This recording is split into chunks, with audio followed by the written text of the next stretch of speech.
হরি। আমি সর্বপ্রথম अस्मदीय परम आराध्य गुरुपाद पद्म ओं विष्णुपाद परमहंस स्वामी अष्टोत्तर शत श्री श्रीमद भक्ति वेदांत श्रील वामन गोस्वामी महाराज ओं विष्णुपाद परमहंस स्वामी अष्टोत्तर शत श्री श्रीमद भक्ति वेदांत श्रील नारायण गोस्वामी महाराज श्रील त्रिविक्रम गोस्वामी महाराज सपार सद्प्रभुपाद सरस्वती ठाकुर এবং সমস্ত গুরুবর্গের শ্রীচরণ কমলে অনন্ত কোটি শাস্ত্রাঙ্গ দণ্ডবত প্রণতি জ্ঞাপন করি। তদনন্তর প্রতি বৈষ্ণব এবং বৈষ্ণবীগণকে যথাযোগ্য প্রণাম, সাদর অভিনন্দন এবং অভিবাদন। আজ পুত্রদা একাদশী। পুত্রদা একাদশী তাৎপর্য কি? যাদের পুত্র সন্তান হয় না তাই একাদশী পালন করে একাদশীতে প্রার্থনা করলে তার পুত্র সন্তান হয়। এইটা তো গৌণ ফল। মুখ্য ফল কি? ভগবানের চরণে ভক্তি। একাদশী কাকে বলা হয়, একাদশী কত প্রকার, এই সম্বন্ধে ধীরে ধীরে আলোচনা করব। আমাদের সমগ্র ভারতবর্ষে সাউথ মানে দক্ষিণ ভারত ছাড়া সমস্ত যে কাল গণনা চন্দ্রের গতির উপরে হয়। যখন চন্দ্র অমাবস্যা থেকে ধীরে ধীরে এক কলা বাড়তে বাড়তে পূর্ণিমার দিকে যাচ্ছে, যখন 11 দিনের দিনে আসে তখন বলা হয় একাদশী। একাদশ শব্দ হলো সংস্কৃত শব্দ। ওই একাদশ দিনের যে ব্রত তাকে বলা হয় একাদশী ব্রত। আবার পূর্ণিমার পর এক এক কলা 6 হতে হতে হতে হতে যখন আবার 11 দিনের দিন উপস্থিত হবে অমাবস্যার পূর্বে, তখন ওইকে বলে একাদশী তিথি। একাদশী শুক্ল একাদশী এবং কৃষ্ণ একাদশী দুটোই সমান তাৎপর্যপর। অনেকের ধারণা যে পূর্ণিমার আগে যে একাদশী ওটার বেশি মহিমা, আর অমাবস্যার পূর্বে যে একাদশী তার কম মহিমা, কিন্তু এর সম্পূর্ণ ভ্রান্ত ধারণা। যেমন একটা কয়েনের টেল সাইড হোক আর হেড সাইড হোক একই দাম। টেল সাইড হলে 1 টাকা আর হেড সাইড 5 টাকা, এরকম না, একই। চিত হোক ভুট হোক একই দাম। ওই রকম দুই প্রকার একাদশী হয়। আর এই চন্দ্র গণনা হিসাবে 32 মাস 16 দিন পরে হয় মল মাস বা অধিক মাস বা পুরুষোত্তম মাস। প্রতি 32 মাস অন্তর 32 মাস 16 দিন অন্তর পুরুষোত্তম মাস হয়। যেমন এখন হলো, এই গত বছর হলো 2023-এ। কিন্তু সাউথ ইন্ডিয়ায় ওদের পুরুষোত্তম মাস হয় না, ওদের সূর্য গণনা হিসাবে করা হয়। যেমন খ্রিস্টান মত অনুসারে ওদের মাসের কখনো কম বেশি হয় না। 30 দিনেতে হয় মাস September, April, June and November. 28 দিনেতে সবে ফেব্রুয়ারি ধরে, একদিন বাড়ে তার চতুর্থ বৎসরে, আর সব মাস হয় 31 দিনে। ওদের ধারণা কি? 30 দিনে মাস সেপ্টেম্বর, এপ্রিল, জুন, নভেম্বর, 28 ফেব্রুয়ারি, বাকি সব 31 দিন।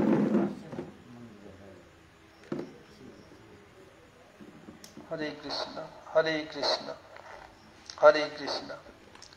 খ্রিস্টানদের ওদের কখনো অধিক মাস হয় না, ওদের মাসের কখনো দিনের কম বেশি হয় না। সেপ্টেম্বর মাস 30 দিনেই হবে, এপ্রিল, জুন, নভেম্বর 30 দিন হবে, আর ফেব্রুয়ারি 28 দিনে হবে, আর বাকি মাস 31 দিন। ওই আবার 4 বছর ছাড়া ছাড়া হয় লিপ ইয়ার, তখন ফেব্রুয়ারি মাস 29 দিন হয়। ওদেরও এইসব পুরুষোত্তম মাস বা অধিক মাস বা মল মাস হয় না। কেবল চন্দ্র গণনা হিসাবে যারা গণনা করে ওদেরই হয়। এই একাদশী সম্বন্ধে বলতে গিয়ে একটু উদাহরণ দিয়ে আপনাদের বুঝাচ্ছি। এই একাদশী জগতে এলেন কিভাবে? যখন কোনো ছেলে পেলেদের দুঃখ হয়, তখন তার মা বাবার বেশি দুঃখ হয় কি ছেলের বেশি দুঃখ হয় বলুন তো? কাদের বেশি দুঃখ হয়?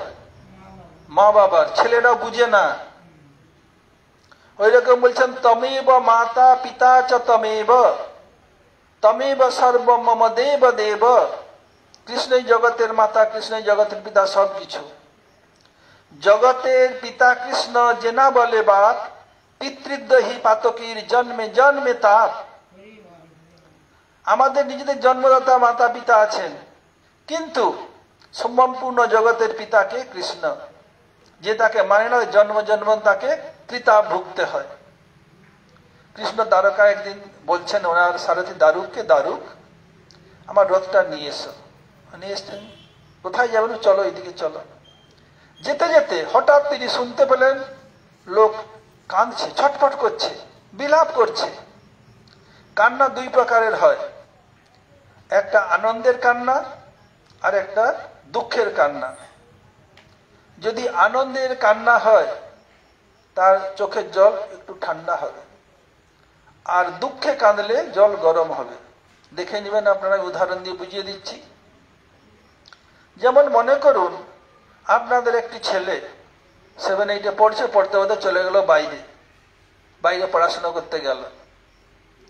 8 বছর 10 বছর আসে নাই এখনো। তারপর পড়াশোনা কমপ্লিট করে চাকরিও পেয়েছে, চিঠি দিয়েছে বা ফোন করেছে, মা আমি এই দিনে আসছি, অমুক সময়ে। মা বাবা সবাইকে জানিয়েছে। যখন ছেলেটা আসছে এই সময় পৌঁছাবে, মা বারবার ভিতরে যাবে বাইরে আসবে, ভিতরে যাবে বাইরে আসবে। পিতা তো ছটফট করবে না, মা ছটফট করবে। তোমার মা তো গর্ভে ধারণ করেছে, স্তনপান করে মানুষ করিয়েছে। আর যখন ছেলেটা আসলো, মা দেখছে এখন আসতে দেরি হচ্ছে, কোনো লেট হয়েছে, মা ভিতরে গেছে আর কলিং বেল ছেলে দাঁড়িয়ে দে, ছেলেকে ধরে হাউ হাউ করে কাঁদবে। বলুন কাঁদবে কি কাঁদবে না? 12-14 বছর পরে দেখছে ওই কান্নাটা আনন্দের কান্না, ওর চোখের জল ঠান্ডা হবে। আর যা দুঃখে কাঁদছে তাতে চোখের জল গরম হবে। দেখে নেবেন পরীক্ষা করে। তদ্রূপ কৃষ্ণ যখন শুনলেন কন্দনে ডোল, ওই চলো তো, যেদিকে কান্দার ধ্বনি শোনাচ্ছে ওই দিকে চলো। যেতে যেতে রথ চালা সাউথ পোল মহারাজ যমের স্থানে পৌঁছালেন। মহারাজ যমের যারা দূত ছিল বলে, এ কি ব্যাপার, জমালয় জীবন্ত মানুষ, জীবন্ত থেকে আসতে পারে না, এলো কি করে এরা এখানে? বলছে এই তার প্রভুকে ডাক। যে কৃষ্ণ বলেছেন, বাপ রে বাপ, এ কে? এত বলার তো শক্তি, হৃদকম্প শুরু হয়ে গেছে। বলে আমরা তো ভাবতাম আমাদের প্রভুই প্রভু, আর জগতে উনি সর্বে সর্বা। কৃষ্ণ কি করলেন? পাঞ্চজন্য শঙ্খ বাজালেন। যেই বাজিয়েছেন যত জমপুর সকল হৃদকম্প শুরু হয়ে গেছে। মহারাজ যম বুঝতে পারলেন ভগবান কৃষ্ণ এসেছেন, স্বয়ং ভগবান। ছুটে ছুটে আসছেন, এসে সাষ্টাঙ্গ প্রণাম করলেন। যমদূতরা দেখে একদম থ হয়ে গেছে, এ কি ব্যাপার? তাহলে ইনি আমাদের প্রভুরও প্রভু, নাহলে ওনাকে প্রণাম করবে কেন? অবাক হয়ে গেছে। তখন এই মহারাজ যম সাধারণ নন, পরম বৈষ্ণব। জগতে 12 জন মহাজন আছেন, স্বয়ম্ভু নারদ শম্ভু, কুমার কপিল মনু, প্রহ্লাদ জনক ভীষ্ম, বলির বৈয়াসকি বয়ম। বলছেন স্বয়ম্ভু, যিনি নিজে নিজে প্রকট হয়েছেন ভগবানের নাভি কমল থেকে। কে? ব্রহ্মা। তারপর কি শম্ভু? শম্ভুকে শিবানীপতি, শিব ঠাকুর। শিবানীপতি না শিব ঠাকুর বলতে হবে, শিবানীপতি বললে আবার অন্য অর্থ হবে। শিব ঠাকুর। নারদ, নারদ কি করেন? সবাই বিনয় কীর্তন করেন, নামটি আমার নারদ ঋষি, বাধাই শুধু ঝগড়া, তাতে আমার আনন্দ যে মজা দেখো তোমরা তোমরা তোমরা। বলছেন ঠাকুর আপনার কি নাম? বলছে আমার নাম নারদ ঋষি। আপনি কি করেন? ওই লোকের সঙ্গে ঝগড়া বাঁধাই, বাপে বেটায়, বাপে মায়ে, বাপ মেয়ে, বাপ ছেলে, মা বেটা, মা বেটি, বন্ধু বন্ধু, ভাই ভাই, বিশেষ করে পতি পত্নী আর বয়ফ্রেন্ড গার্লফ্রেন্ড ঝগড়া আমার খুব আনন্দ হয়। বলে আমরা কি করবো? আমার দলে চলে, তোমরা একটু মজা দেখবে। ওই নারদ ঋষি, একজন মহাজন। কুমার, ব্রহ্মার প্রথম 4 মানসপুত্র সনক, সনন্দন, সনাতন, সনত কুমার, 4 মিলে একটা ইউনিট। কুমার ও কপিল, কপিল দেবভূতি সংবাদ, ওই কপিল। আর কুমার ও কপিল মনু, মনু সংহিতা বা মনুস্মৃতি রচনা করেছেন। ব্রহ্মাকে সৃষ্টির দায়িত্ব দিয়েছেন ভগবান কৃষ্ণ। উনি সৃষ্টি করতে, মনের দ্বারা সৃষ্টি দেখছে, সৃষ্টি বাড়ছেই না। আর ভগবানের ইচ্ছা সৃষ্টি এসোত্তরোত্তরা, সৃষ্টি দিনের দিন বাড়তে থাকে। বাড়তে ব্রহ্মা কি করলেন? অনেক কিছু সৃষ্টি করার পর সৃষ্টি করলেন মনু এবং শতরূপা, একজন ছেলে একজন মেয়ে। তারপর ওনাদের থেকে সৃষ্টি হলো মৈথুন সৃষ্টি। এই মনু শতরূপার পূর্বে এখন যে বর্তমান মৈথুন সৃষ্টি, এটা ছিল না। ওই এভাবে সৃষ্টি চলছিল। ওই মনু শতরূপা থেকে আমাদের সকলের সৃষ্টি। এই জন্য আমাদের মানব বলা হয়। কোন বিজ্ঞান না বলে ডিএনএ চেক করলে বুঝে যাবে। ওর কয়েকটা লিমিট আছে, কিছুটা কয়েক পুনর্বার পরে হবে না। আচ্ছা, আবার দেখুন, কুমার ও কপিল মনু প্রহ্লাদ, যার জন্য ভগবান নৃসিংহদেব প্রকট হলেন। সত্য বিধাতুম নিজ ভৃত্য ভাসিতম স্তম্ভে সবায়াম ন মৃগম ন মানুষম। যখন হিরণ্যকশিপু প্রহ্লাদ জিজ্ঞাসা, তোর বিষ্ণু কোথায়? সবসময় বিষ্ণু বিষ্ণু করিস। বলছে, বাবা বিষ্ণু সর্বত্র আছে। বলছে, আমি দেখতে পাচ্ছি না কেন? বলছে, অন্ধা পিতা সুজত নাহি হাম্মে তুম্মে খম্ব খড়গ মে জহি খজত হি রাম। বলছে, বাবা আপনি পারমার্থিক অন্ধ, যে আপনি কিছু বুঝতে পাচ্ছেন না। আমার ভিতরে আছে, আপনার ভিতরে, এই পিলারের ভিতরে, হাতে খড়গের ভিতরে, সব আছে আছে এখানে। হ্যাঁ আছে। যেই মেরেছেন ঘুষি, পিলার থেকে বিদীর্ণ হইলেন, ট্রিমেন্ডাস সাউন্ড। ন মৃগম ন মানুষম, নিজের ভক্তের কথা সত্য করার জন্য পিলার থেকে অর্ধেক পশু অর্ধেক মানুষ রূপে প্রকট হলেন, আর হিরণ্যকশিপুকে মারলেন। ওই প্রহ্লাদ মহাজন, প্রহ্লাদ জনক, ভগবতী সীতা দেবীর পিতা ঠাকুর বলুন, অথবা মর্যাদা পুরুষোত্তম রামচন্দ্র, যার অযোধ্যায় কালকে প্রাণ প্রতিষ্ঠা হবে, তার শ্বশুর মশাই বলুন, জনক। ভীষ্ম, মহাভারত যুদ্ধের প্রথম নায়ক হলেন কৃষ্ণ, সেকেন্ড নায়ক হলেন ভীষ্ম। যদি ভীষ্ম না হতেন, কৌরবগণ যুদ্ধের জন্য রাজি হতো না। ওই ভীষ্মের বলিয়ান হয়ে যুদ্ধ করতে গেল। আর ভগবান কৃষ্ণ যেখানে আছে সেখানে জিতবে কি? কখনো জিততে পারে? যত্র ধর্ম তত্র জয়। তারপর কি হলো? জনক ভীষ্ম বলি, বলি মহারাজ যেখানে বামনদেব ভগবান হয়েও যেন দান নিতে গিয়েছেন। বলির বৈয়াসকি, ব্যাসদেবের পুত্র সুখদেব গোস্বামী, আর কে? বয়মান মহারাজম। এই 12 জন মহাজন, সমস্ত পৃথিবীর কাজকর্ম এনারাই পরিচালনা করেন। এখন যে প্রণাম করেছে, বলছে, মহারাজম এখানে ক্রন্দনের ধ্বনি এত কেন? লোক বিলাপ করছে কেন? বলছে, প্রভু আপনি তো ব্যবস্থা করেছেন। যখন কোনো লোহাতে মোর্চা লেগে যায়, এমনি ছাড়ে না, কামারের ঘরে নিয়ে যান, আগুনে দিবে, লাল হয়ে পিটি পিটি ছাড়াবে। প্রভু এইরকম এরা যত পাপ করেছে, পাপের প্রায়শ্চিত্তের জন্য ওকে শাস্তি দিয়েছে। আপনি তো প্রভু সৃষ্টি করেছেন, সবকিছু নরক আদির ব্যবস্থা আপনিই করেছেন। যেমন এখানে একজন পতি পত্নী বিবাহ হলো, তার মানে কি ওরা ইন্টারন্যাশনাল লাইসেন্স দেয়া হলো, সব যে একসঙ্গে থাকতে পারবে। নিজের সতী নারীকে ছেড়ে অন্য নারীর সঙ্গ বা সঙ্গ করলে ওখানে কি করবেন মহারাজ? ভাগবতে পড়বেন, এই গরম পিলার করে নে লিঙ্গন কর, জবরদস্তি ওকেই করাবে। সাবধান। বলছি, এখন পয়সার জোর, শরীরে জোয়ানি, যা খুশি করব, জম ছাড়বেন না। বলে এই জন্য এরা এরকম ছটপট করছে। কৃষ্ণের মনটা প্রসন্ন হলো না। বলে, আমার ছেলেরা এরকম ভুগবে? আমারই জব জীব, মমই বাংশ জীব লোকে জীব ভূত সনাতন। কৃষ্ণ বলছেন গীতাতে, জীব আমার অংশ আর ওরা সনাতন। কি অংশ? ভগবানের তটস্থ শক্তির পরিণতি। তখন ভগবান নিজে কি করলেন? একাদশ রূপে প্রকট হলেন। বললেন যে একাদশী ব্রত করবে তাকে আর জমালয়ে যেতে হবে না। 4 বছর পূর্বের কথা বলছি, যখন করোনা জগতে ছিল না, তখন বিভিন্ন হসপিটালে সিট খালি, এখানে ভ্যাকেন্সি, ওখানে ভ্যাকেন্সি, আইসিইউ সব খালি খালি খালি। যেই করোনা এলো তখন এটি হসপিটাল, নার্সিংহোম কোথাও খালি নাই, নো ভ্যাকেন্সি, নো ভ্যাকেন্সি। এমনকি বারান্দায় লোক পড়ে জায়গা নাই। এখানে করোনা হয়েছিল, এখানেও হয়েছিল। আচ্ছা, কিন্তু করোনাকে তো কেউ আপনারা ভয় করতেন না। কাকে ভয় করতেন? করোনা তো মরে না যায়, মরার ভয়। বলছে মরিতে চাই না আমি সংসার ভুবনে, মানবের মাঝে আমি বাঁচিবারে চাই।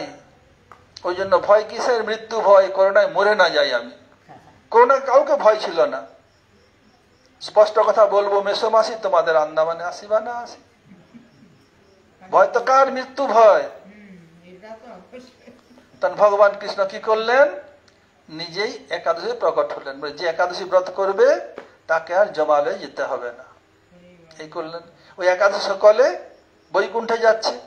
এই জন্য একাদশী ব্রত সকলে করবেন। যেসব জিনিস ঠাকুরকে ভোগ দেওয়া যায় না ওসব খাবেন না। যাকে খাচ্ছেন মাংস মাংস খাদতি, যাকে আমি খাচ্ছি আমাকে কালকে খাবে। Meat, MEAT, meat, me eat eat me, to whom you eat today they will take revenge, they will eat you tomorrow any other day.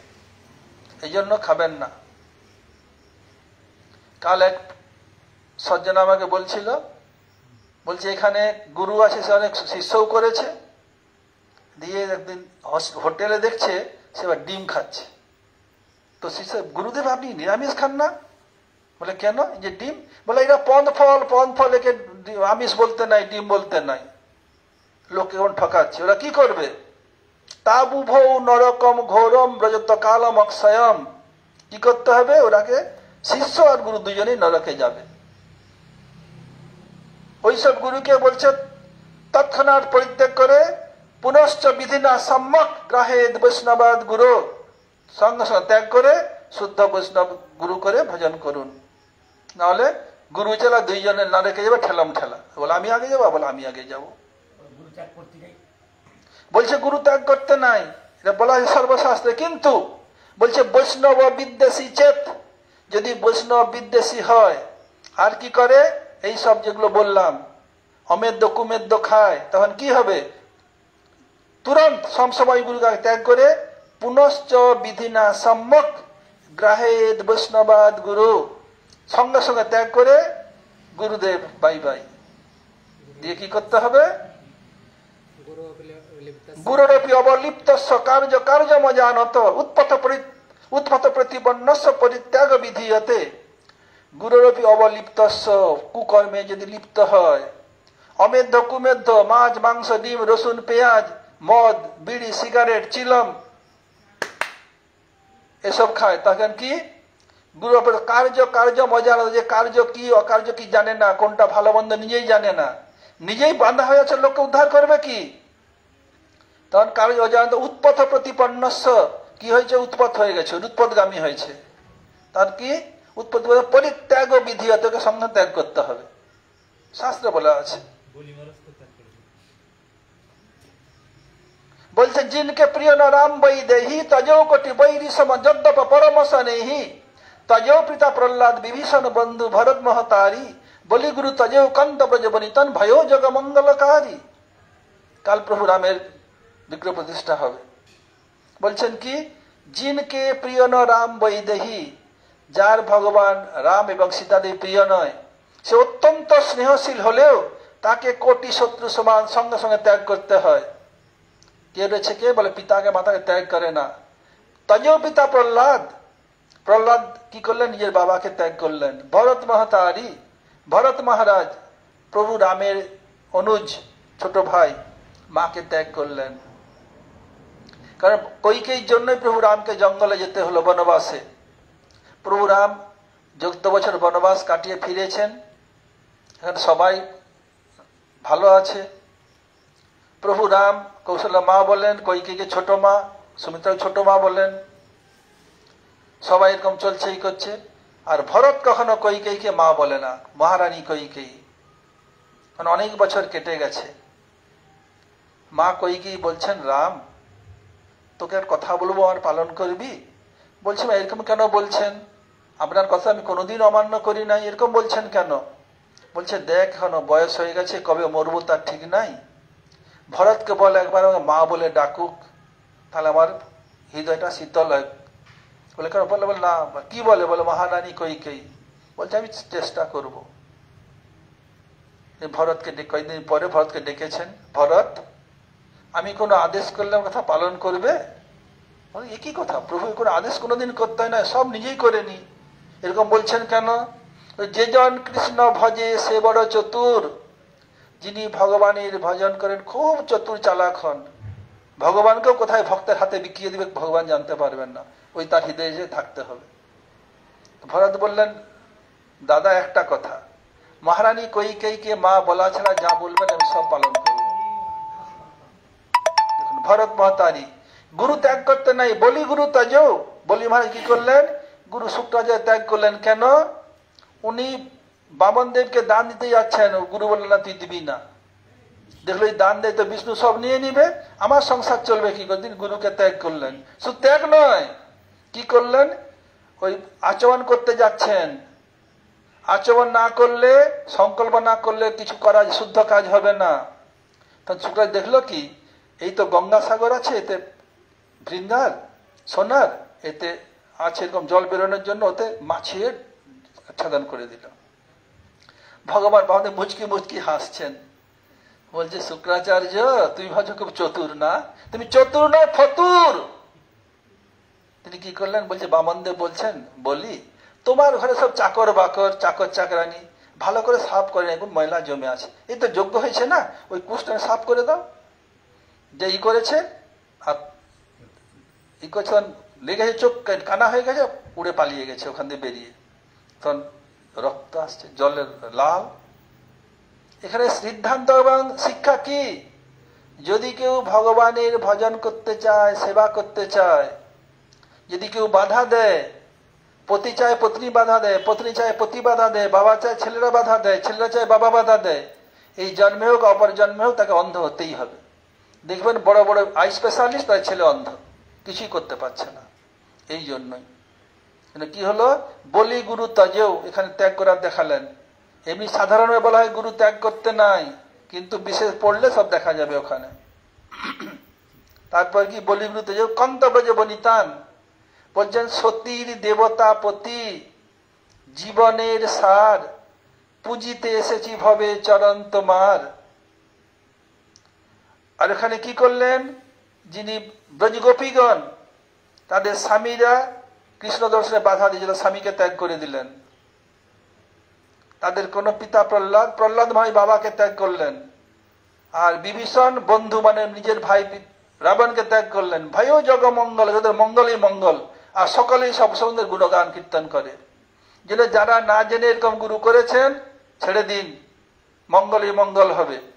শুদ্ধ গুরু চরণাশ্রয়ে ভজন করুন, জীবন সুখময় এবং শান্তিময় হবে। এই আবার প্রসঙ্গে আসছি। প্রাচীনকালে একজন রাজা ছিলেন অম্বরীশ মহারাজ। উনি সবসময় নির্জলা ব্রত করতেন। নির্জলা ব্রত করে পরের দিনে আবার পালন করতে হয়। যখন পালন করবে ঠিক করছেন, আর নিজেই সব মন্দির সাফাই সব করা, আর সব কিছু করতেন। যে পালন করতে যাবেন, এসে গেছে দুর্বাসা। বলছে, রাজন আমি তোমার অতিথি, অতিথি সেবা গৃহস্থের পরম ধর্ম। We are your guest, service of guest is best, is are east or west. বলছে হ্যাঁ প্রভু। বলে আমি এখনই স্নান করে গায়ত্রী জপ করে আসছি। ঠিক আছে, বলে আমি শিষ্য সমেত আসছি। ঠিক আছে। উনি প্রতীক্ষা করছেন, আর দুর্বাসা জেনে শুনে দেরি করছে।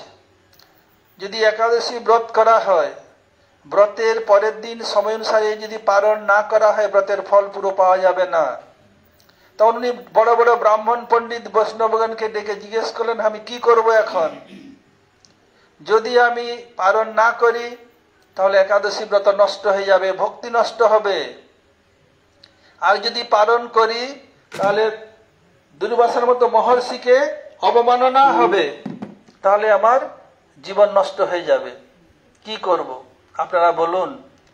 বলছেন ভক্তি নষ্ট হবে, জন্ম জন্মান্তরে নষ্ট হবে। দুর্বাসা সাপ দিয়ে একটা জন্ম নষ্ট হবে, ভক্তি নষ্ট হবে না। যারা নির্জলা ব্রত করে তার এক বিন্দু চরণামৃত নিলে, ওটা চরণামৃত নিলে কি হলো, পারণ হয়ে গেল, আর ব্রতও নষ্ট হলো না, আর ব্রাহ্মণের অপমাননাও হলো না। শাস্ত্রের উদাহরণ দিয়ে বললেন, নিয়েছেন অকাল মৃত্যু হরণম সর্বব্যাধি বিনাশনম বিষ্ণু পাদকং বিদ্যা শিরসা ধারয়া, মুখে নিলেন, হাতটা মাথায় নিলেন। সঙ্গে সঙ্গে দুর্বাসা বুঝতে পেরেছেন, ছুটে এসেছেন, বলে রাজন তোমার এত বড় আস্পর্ধা, আমাকে ভোজন না করে তুমি পালন করলে। তুলে জোটা ছিঁড়ে মারলেন, আছাড় মারলেন জমিতে। জ্বলন্ত কৃত্যা রাক্ষসী এলো, বলে ওকে পুড়িয়ে দে। কৃত্যা ছুটছেন, জ্বলতে জ্বলতে রাক্ষসী এই করছেন। কৃষ্ণ ভক্ত নিষ্কামতে শান্ত শান্ত চুপচাপ দাঁড়িয়ে আছেন। ভগবান বলছেন মর কর্ম ক্রিয়তাঞ্জিত ক্রিয়া লোপ ভাবে, যদি বলছেন আমার কাজ করতে সেবা করতে কারো যদি কোনো ক্রিয়া ভুল হয়ে যায়, তার জন্য উনি কি করেছেন, 30,000 কোটি মহর্ষিগণকে নিযুক্ত করেছেন ভগবান, বলে ওরা সব পুরা করবে। আর নিজে সুদর্শনকে রেখেছেন, সুদর্শন এসে কীর্তাকে মেরে দিল। আর যাচ্ছে দুর্বাসার দিকে, দূরে ছুট, পায়ের উপরে মাথার উপরে পা রেখে পালাচ্ছে। গেল ব্রহ্মার কাছে, ব্রহ্মা ত্রাহিমাম ত্রাহিমাম, দেখছে চক্র আসে, বলে আমি পারবো না, আমি যদি আশ্রয় দিই চোরের সঙ্গে থাকলেই চোর, আগে আমাকে মারবে তাহলে তোমাকে মারবে, হরি বলো, আমি পারবো না। গিয়েছেন শিব ঠাকুর, পিতাশ্রী পিতাশ্রী ত্রাহিমাম রক্ষমাম। শিব ঠাকুর বললেন আমি কিছু করতে পারবো না, এই প্রভুর চক্র, বাপ বেটাকে একসঙ্গেই চারধাম যাত্রা করিয়ে দিবে। চারধাম যাত্রা জানেন, 4 জনের কাঁধে চড়ে যাত্রা হয়, বুঝতে পেরেছেন? বলো হরি।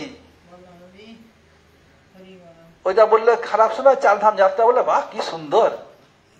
ওই 4 জনের কাঁধে চড়ে যাত্রা হয়, বেঁধে দিয়ে ওর নাম চারধাম যাত্রা। চারধাম যাত্রা বাপ বেটার একসঙ্গে করিয়ে দিবে, আমি পারবো না। ছুটেছেন বৈকুণ্ঠে বিষ্ণুর কাছে, যে প্রভু আমাকে রক্ষা করুন, করুন। ভগবান বলছেন পায়ে কি ফুটিলে কাঁটা স্কন্ধে বাহিরায়, পায়ে কাঁটা ফুটলে কাঁধে বেরোবে না, পাটায় ভিতরে ঢুকলে ওখান থেকে কেটে বের করতে হবে। বলে তুই অপরাধ, দুর্বাসা তুই অপরাধ করেছ অম্বরীশের কাছে, ওর কাছে ক্ষমা মাগতে হবে। বলে কেন প্রভু? আপনার প্রণাম মন্ত্রে বলা হয়েছে নমো ব্রাহ্মণ্য দেবায় গো ব্রাহ্মণ হিতায় চ জগৎ হিতায় কৃষ্ণায় গোবিন্দায় নমো নমঃ। আপনি ব্রাহ্মণকে দেবতার ন্যায় পূজা করেন, তা আমি তো ব্রাহ্মণ, এই লোকের নয় মহর্ষি লোকের।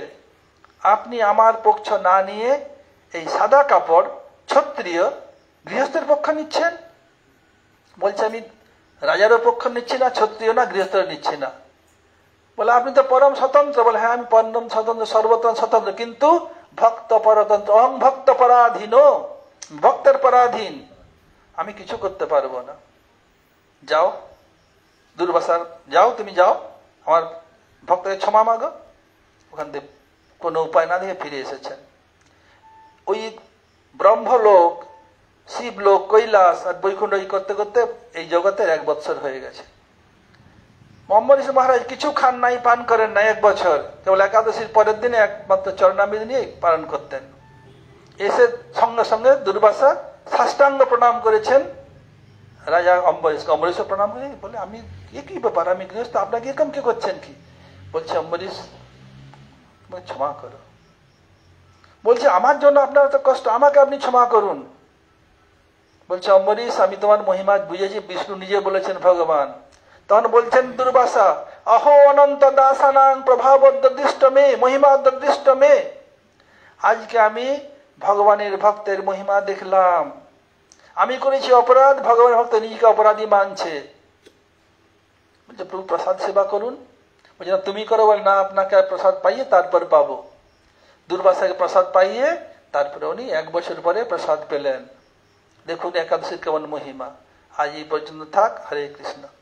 বঞ্ছা কল্পতরুভ্যশ্চ কৃপা সিন্ধুভ্যেব চ পতিতানাং পাবনেভ্যো বৈষ্ণবেভ্যো নমো নমঃ। किसी का कोई पूछना हो एकादशी में क्या खाना है क्या नहीं खाना, माता जी आप पूछ रही थी ना, पूछ लीजिए। एकादशी